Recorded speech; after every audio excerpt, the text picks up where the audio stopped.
Okay, let me give you the information fast. For my sister of mine who commented on my previous video asking, oh, my sister, what strategy you use for you to build your house this fast in terms of buying material? Here's the thing with our people. Liberia is cheap. Liberia is not expensive. Not because I'm from here, okay? And there's money in Liberia. If you want to build, if you have somebody with already within your community who have a garage or who have a room that they're not using, maybe they too they're still building, but they have a room that they're not using, ask them if you can store your materials in there.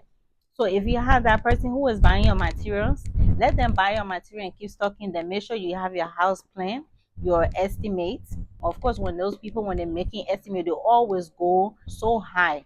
So at that time too, I didn't know any better. So the estimate that they gave me, I bought exact. So that's why you see I built those two houses. I put those two foundation down.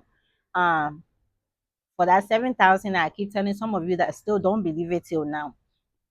The estimate that man gave me for that first building, I bought all those material and I saved them. So after I saved them, when I put the first foundation down, guess what? The material that I left, the material that I left, that's what I used to put the second building down. So you see how high they always be with their estimates. That's the thing. So when somebody is managing your project, material, if the person really like you, they will never buy all the materials. They will not. For foundation, I don't want to say that. Just go ahead and buy all your foundation stuff because you need it. Even if you still have some left, like what I did, I decided to put the second building down. You can do the same thing when it comes to foundation. Okay, but after the foundation, the rest of the work, don't go by the estimate they gave you. That's one. And secondly, don't always agree to whatever price those people gave you. Someone commented and also said that, oh, how you build a house? I don't believe it. Even right now, my my foundation alone spent $800, but it's not my fault too. Call me cheap if you want. People call me Monica. Call me Monica if you want. Call me cheap if you want. There's things in Liberia you can actually get cheaper. But except if the person won't take the money, that's the only way. If you tell me my workmanship is this, I'm gonna tell you it's too much. Even when I dug that my separate thing, they came to me, I'm gonna pay them 300, was it almost $400 for them to dig the septic tank 10 feet below and then they will cast it. I should pay them. I told them, say it's too much. The manager can come in, I say, go tell them, say, I say it's too much. If they don't want to do it, no problem, I'll find somebody else. That's your problem. I will make sure they eat well. They drink. If they won't drink, I give them all that. I just workmanship that I need to pay them. My material, I buy everything. So if you feel like when somebody charging you, because whoever managing your projects, they come to you and say, well, the people say will pay 1,600 for their workmanship. My big, then they bring it down to 1,300. La. Talk to the people yourself, and you will know. Tell them, say you're not doing it. In fact, you're thank you. I'll find somebody else because there are workers in Liberia. There's people who are always willing to work. So if one person said they're not doing it, move on to somebody else. In fact, even in Liberia, to make your work easy for you and spend less money, find a good engineer. Hmm? Find good engineer.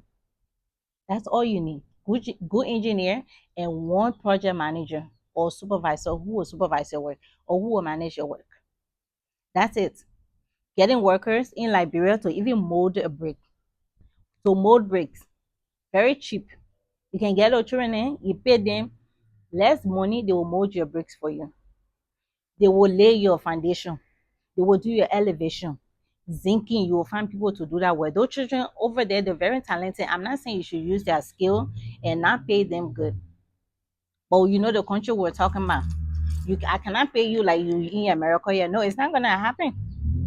Even if I have the money, not because I have it, I cannot compare paying people in Liberia at the same rate here in America because we don't have the same currency. You have to keep that in mind. So you have to say no. Sometimes they work together.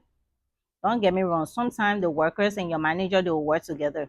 They will refuse to bring that price down because after they agree, of course, they will give that money back to whoever managing your business. It's not everybody.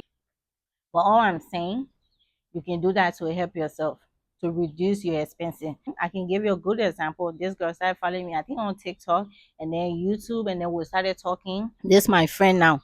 I recommended her to the same people. They can charge her over, I think $20,000 to build a two-bedroom house for her grandma, and she sent it to me. I told her, my sister, if they charge you expensive, you don't have to do it. And even to draw that plan for her, she spent $100. In fact, more than $100 because they had to do it twice. And she said she didn't like it. She found somebody in Nigeria. I think she said she spent $60 to get a house plan. The house plan is really, really nice. But this 20 something thousand, those people I recommended to build for her, they didn't do it. But she sent me pictures and she said, my sister, this is how much I spent so far. Like $5,000, two-bedroom, two-bath, porch, and all the nice design that she wants inside. So you can actually get things cheaper in Liberia. You can build your house cheap. Don't always agree to somebody because they tell you, say, is this price, is that price. Then you agree. You don't have to agree. So if you keep agreeing, you're gonna keep spending a lot of money. And especially if you're just starting, use your own strategy. Talk to those people. If you feel like it's not making any sense, it's not making no sense. Those pins bucket, and somebody used to say that those pin bucket were 100 and some change, $150, $160, but no, I got my pin bucket. So, okay, my people, I don't know, they're recording today now for children. I just had to end it. So for the pin bucket I was talking about, I spent $65. The big one, the big bouquet. I'm talking about the bouquet. $65. But the guy said usually it's $75, but with Bectin, he gave it to her for $65. And that's the oil paint. They had two types of paint. The other paint, they call Rigo. Rigo is the one after they paint, after some time, it can start peeling. But the oil paint, of course, it doesn't peel. Things are actually cheap. Just when you go home, try and help yourself and find somebody like trustworthy who will be able to be your guide and your help. That's how I did it. I have no other like special way of doing things and getting things cheap in Liberia or building a house cheap other than one I'm telling you. Okay guys, bye. I don't want no problem. I'm driving.